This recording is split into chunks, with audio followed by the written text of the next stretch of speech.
Thank you for joining the Art Gallery of Regina for a recorded tour of the exhibition Embrace, led by artist Becky Thera.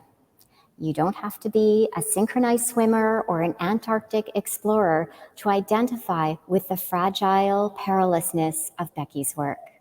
We've all experienced the isolation of COVID-19 lockdowns that she likens to being adrift on an ice floe.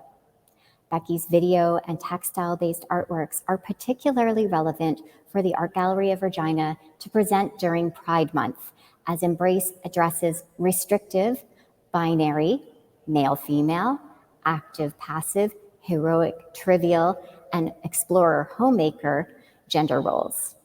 Embrace also models positive ways to engage in caring touch, a non-sexual tenderness in her depiction of synchronized swimmers and stranded, imperiled men in the Antarctic.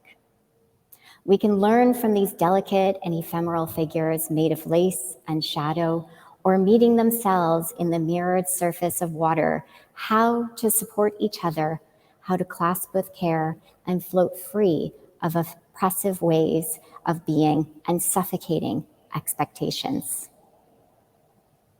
Before we begin this artist-led video tour, I want to acknowledge that the Art Gallery of Regina is located on Treaty 4 territory, the original lands of the Cree, Ojibwe, Saulteaux, Dakota, Nakota, Lakota, and on the homeland of the Métis Michif Nation.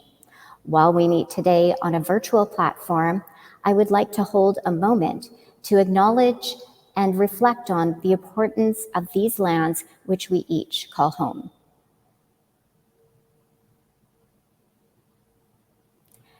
Becky Thera is an interdisciplinary artist living and working in Edmonton, Alberta on Treaty 6 territory.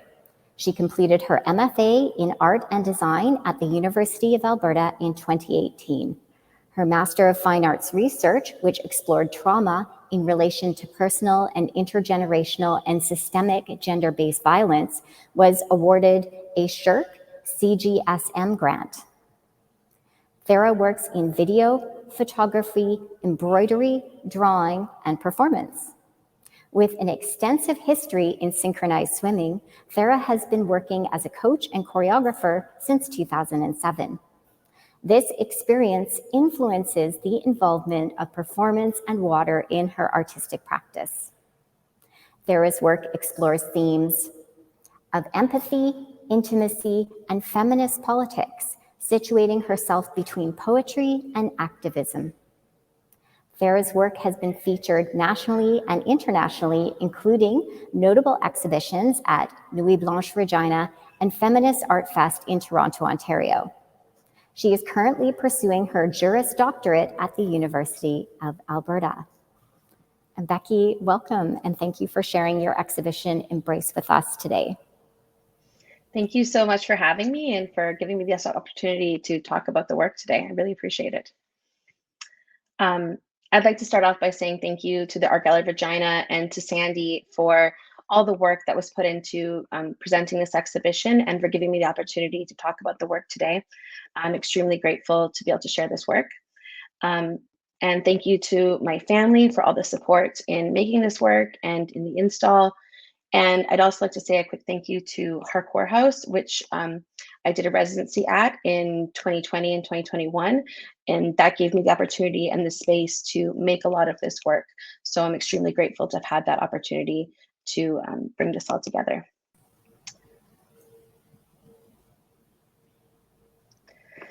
So this exhibition is really about sort of non-gendered vulnerability and embracing the kind of beauty and messiness that can exist in between binaries or in between spaces. As Sandy mentioned, I am currently pursuing my Juris Doctor at the University of Alberta, and a professor said in one of my classes last year that learning law is about learning to think in gray. And I found that really profound because it wasn't something I expected in law. I expected it to be more about the black and white, what's right and wrong. But the truth is that the world isn't in black and white, that there is so much in between those spaces. And that's what I really think this exhibition is about as well. It's about learning to live and learning to think and learn in all of those beautiful in-between gray spaces. So if we could go to the first slide. The first thing I'd like to talk about is the Shackleton Antarctic expedition. This is really present in a lot of my work. And for those who don't know, the Shackleton expedition was led by Ernest Shackleton. It was aboard the ship, the Endurance. And I learned about this expedition when I was little, and I've always been really interested in it. I remember my dad taking me to see a documentary on it at the IMAX when I was really young. And I just found it so captivating. And this reference comes into this work a lot. So as a bit of a background, the expedition was between the years 1914 and 1917. And what's particularly interesting is that it's not about a successful mission. It's about a series of failures where Shackleton intended to circumnavigate the South Pole, but through a series of events, ended up becoming stranded and living for that period of time on ice floes and on the mainland of Antarctica and islands off of it for that whole period of time. And what's really exceptional is that all 28 crew members survived, largely due to Shackleton's leadership and through their community and perseverance. So this is something that I've known a lot about for a long period of time, but I reread Shackleton's memoir, South, just prior to the pandemic in 2020. And a lot of the imagery that Shackleton talks about in his memoir really stuck with me through this time. He describes things in a very poetic way about their day-to-day experiences and the more extreme trials that they faced as well. And it was those day-to-day experiences that I found really profound and could relate to, I think, in the pandemic. So if we go to the next slide, please. So a lot of the imagery on these sort of large banners was taken from photographs by Frank Hurley, which was the photographer aboard the Endurance. And what I did was I went through a whole bunch of photographs and I took bits and pieces out of them and redrew them and then created these pieces with applique on tulle. And the applique is a combination of canvas and found cottons and laces, and the sort of long sinewy bits are embroidery thread. So if we could go to the next slide. This piece titled Anxious Days, and I guess to say about the titles, a lot of them are taken from words that Shackleton said in his memoir, like particularly poetic or inspiring sections of what she wrote about. So this piece, Anxious Days, was inspired particularly by this moment when Shackleton had taken a small amount of his crew off the Antarctic mainland, and they did weeks of open boat travel to get to Elephant Island. And he knew that once they got to Elephant Island, he didn't know if they would be able to reach anybody who could help them. There was a whaling station on the other side of the island, but nobody had traversed this landscape at all. So he really didn't know if they would succeed, but knew this was kind of their last chance at surviving and getting home again. And during these weeks that they spent on this open boat, he describes how the men would huddle together at the bottom of the boat for warmth and for safety. And he talks about how they would share their hopes and dreams, and that the spots between them would end up quite warm, and that was the only warmth they were getting. And when they would roll over or get up, that would immediately freeze because of the conditions. And there was something so beautiful and tender about that moment when he describes like grown men having a really intimate, non-sexual moment to be vulnerable, to find hope, and to talk about their fears. And when they didn't know if they were going to survive or not. And it was so beautiful and intimate and really stuck with me. And that's what a lot of the work is about, is finding those moments of vulnerability that are not gendered in any way. If we can go to the next slide, please. And this next work is called Lonely, and it's made in the same format as the other tool work. But this one is more about the isolation that they must have felt, being completely stranded, not knowing if they were going to make it home, and feeling alone in those moments. But also, the sort of thread that kind of comes through the piece is about that's how what can connect us, that fear, that isolation, that we're not alone in that loneliness. All right, we can go to the next slide, please. This next kind of series of pieces is the prints. But what I did here was I took quilting cotton in kind of various patterns, and then I also did inkjet prints of some film photographs that I took and kind of placed them over top of this quilting fabric, and then in some cases embroidered into it as well. And these pieces talk about sort of the water that's present throughout the whole gallery, honestly. Water is present in these printed works.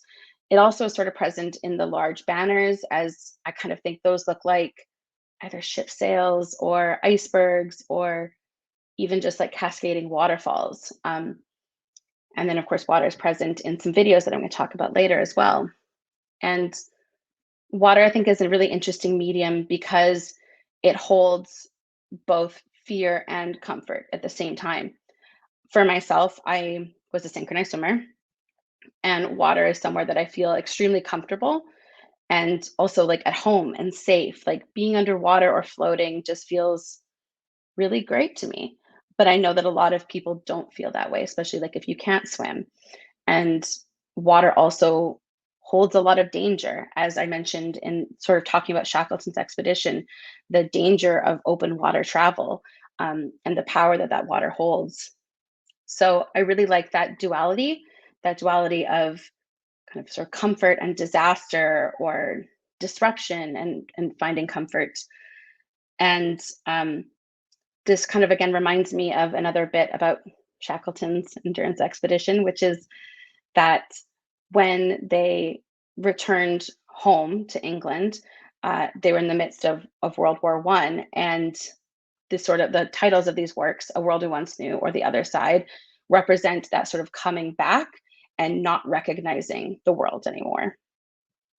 And they came to Europe, and they were seeing things that like they couldn't even imagine, that they had no idea what was going on because they were so stranded with no communication.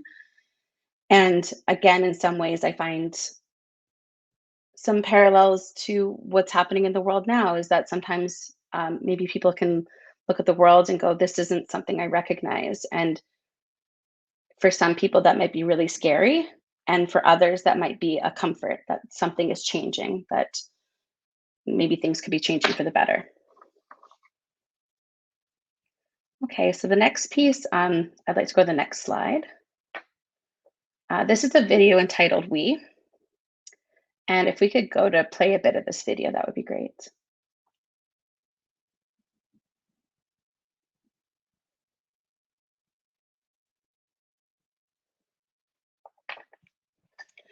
So this is a video that combines some stop motion animation that I did, embroidering these sort of lines that converge and connect, laying that over top of a video of swimmers.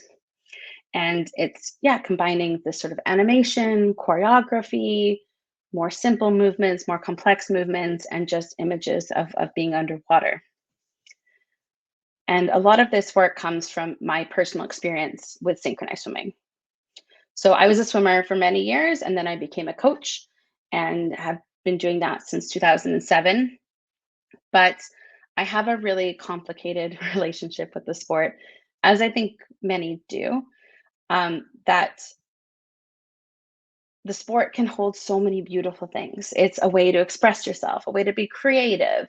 I've met so many incredible role models and teammates and coaches, and those are all relationships that I really, really cherish. And I've had so many great experiences through the sport.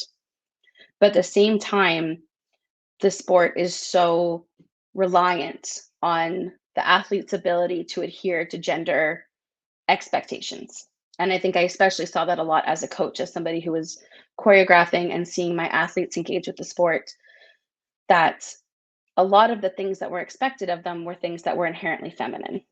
Like, for example, your movements have to seem really seamless and effortless with little splash. And, that's kind of like how, women are also often told to behave in a really appealing way to other people, to not look like you're struggling.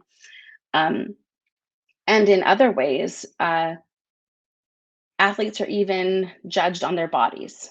And again, everybody is judged on their bodies in our society. But it was hard to see athletes become judged for their bodies in a way that they couldn't control, or, it felt really unfair that, people were being judged on the length of their legs or the degree to which their toes curl, things like that. So making this video, I wanted to talk about how to embrace those things that were so beautiful and good about the sport, all of those positives that I found, while also disrupting and breaking down the things that were maybe more harmful or more problematic. And by creating choreographies that disrupt that, I can maybe find a way to create a beautiful version of that sport.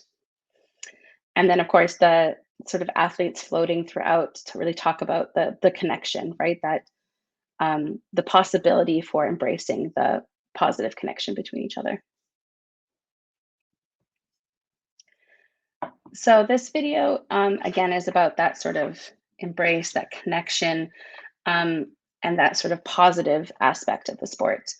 I kind of want to tell a little story about this one because when I was filming this piece, I remember I got in the pool with the two people I was working with, and I had said to them, I want you to go underwater and I want you to swim towards each other and grab onto each other like you want to save the other person.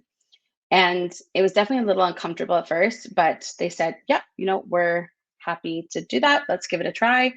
And when that moment happened, it was so beautiful and profound that I remember we all came up from underwater and just were like, wow, like you could feel that in the water. And we got out of the pool, and one of the people that I was working with said that they didn't know that this was what we're going to end up with today. And they also didn't know that that's what they needed. And they kind of wish that everybody could have this experience of just being held and being comforted, and how beautiful that and intimate that was. So that's what this piece is really about. It's about embracing the potential for comfort and connection, and how that doesn't have to be isolated to a feminine characteristic, that we can all have those experiences and how necessary those experiences are. And so if we could go to my last video here, it's called Changing the Dance.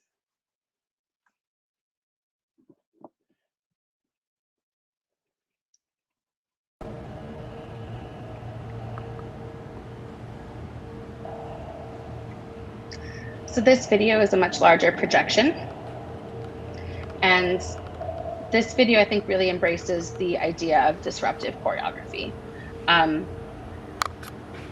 want to reference Terrence Real in his book, How Can I Get Through to You?, where he talks a lot about psychological patriarchy and the role that it has on relationships and how we perceive gender in ourselves and in others.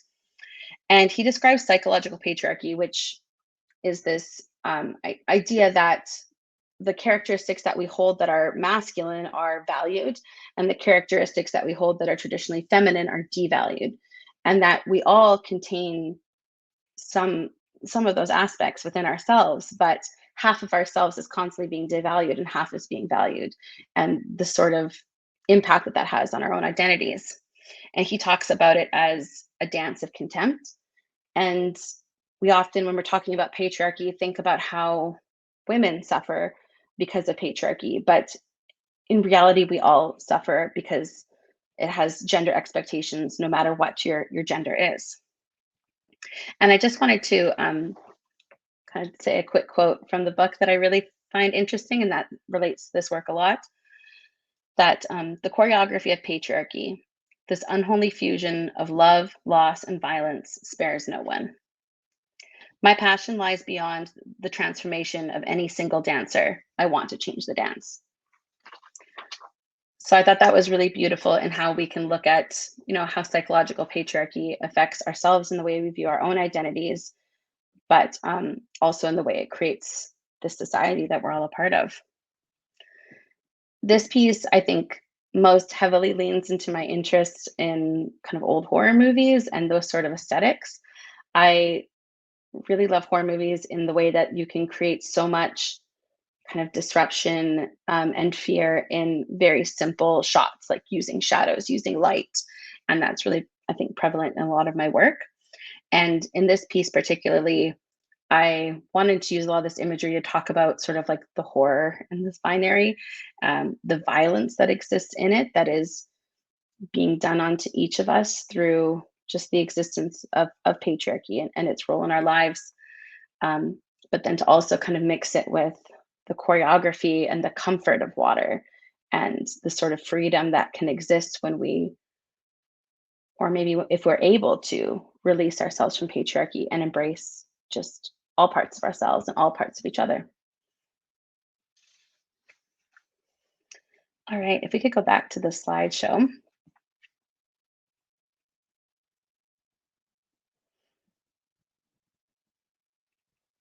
So these are the 3 video works. We go to the next one. And then one more, and we'll talk about the next kind of set of pieces. So this piece is called What Remains, and it is a suit jacket that I embroidered using my great-grandmother's embroidery patterns from the 1950s. And then I sliced the jacket down the middle, so it kind of creates this separation.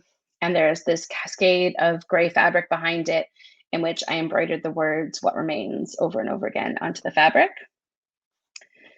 And if we can go to the next slide, we get a close-up of some of that embroidery. The reason I wanted to use my great-grandmother's patterns is because they so clearly talk about this gender binary and the expectation that is on women and what women's work is. In that all of these patterns are sort of naive and childlike and um, extremely feminine because they were used to, make clothing, make items for their children. And that, again, we're talking about that sort of that caregiving role that women are expected to be homemakers, that they're expected to be caring for their children, that they're expected to embody that role fully.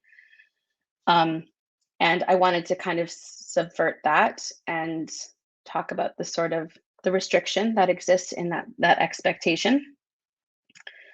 And if we can go to the next slide. And then to think about then what remains.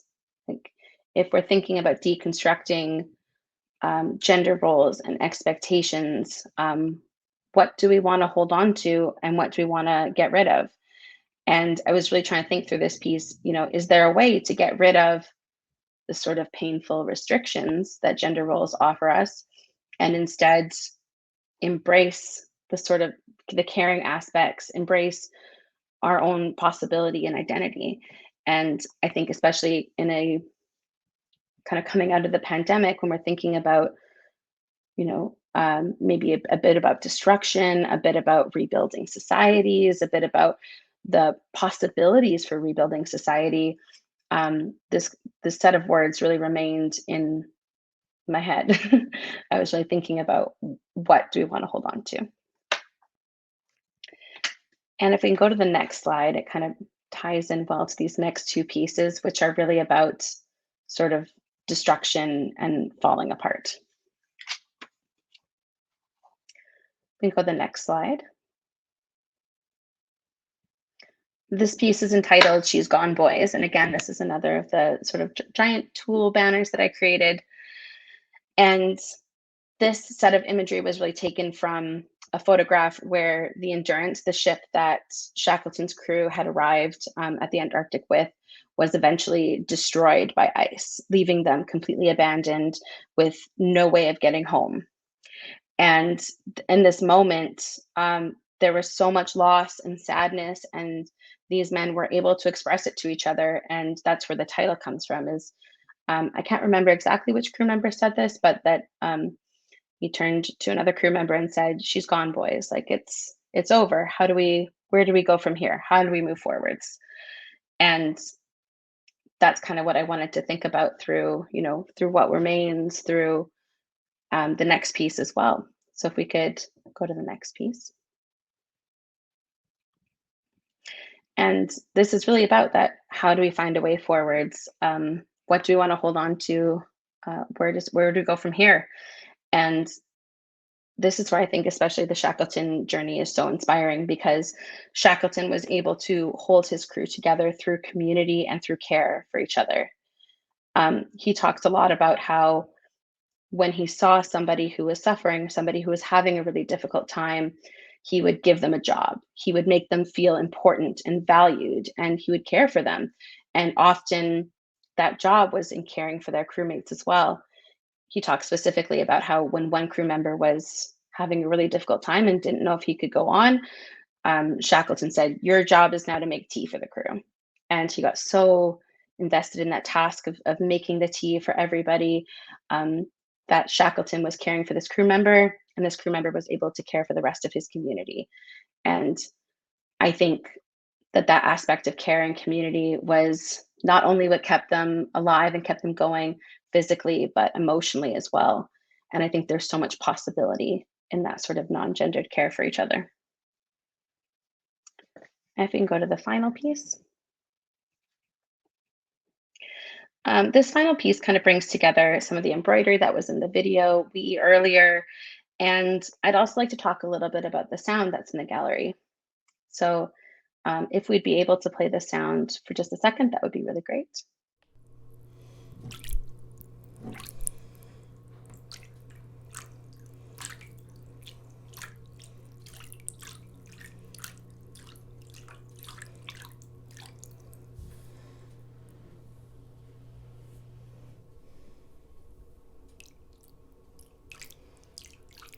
In the gallery, the sound starts out with a really gentle dripping, and then it sort of builds into the sound of water splashing, and that sound is taken from a lot of the movement that was done in the videos. And then it continues to swell as it reaches this sort of otherworldly whale noises. And then it kind of comes back down again and swells again. And this piece is really inspired by a story I heard about sperm whales, in that what's theorized is that sperm whales have a sort of like another sense, a sort of like emotional echolocation, or an emotional connection with each other that again, they described in the podcast I was listening to, that they described as sort of being almost like Borg-like.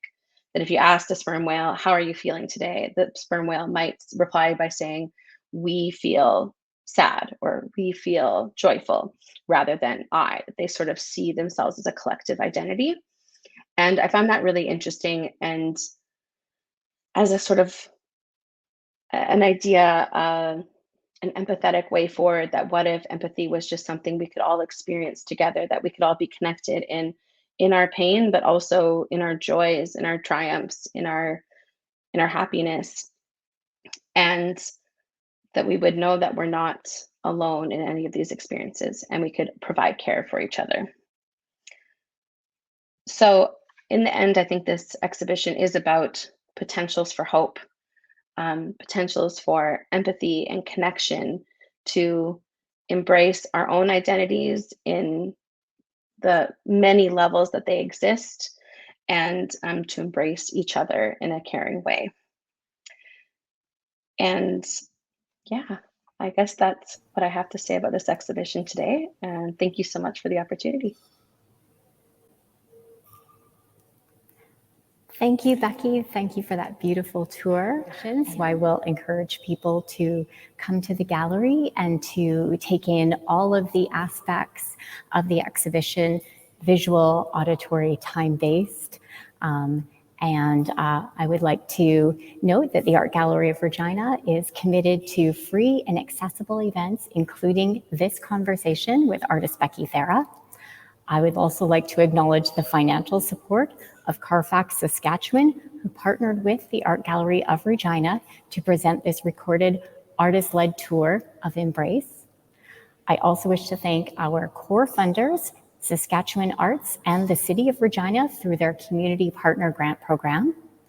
I am grateful to Casinos Regina for sponsoring our opening receptions and SaskTel for sponsoring the gallery's exhibition audio tours. And thank you to Becky for sharing your thoughts, words, and artwork. Thank you to our viewers for taking time to watch this recorded conversation. Please visit the gallery's website, www.artgalleryofregina.ca, to learn more about Embrace and to discover ways to support, learn, and exhibit as part of our gallery's community. I look forward to seeing you all at the Art Gallery of Regina, located at 2420 Elphinstone Street, to view Embrace in person until August 10th, 2023.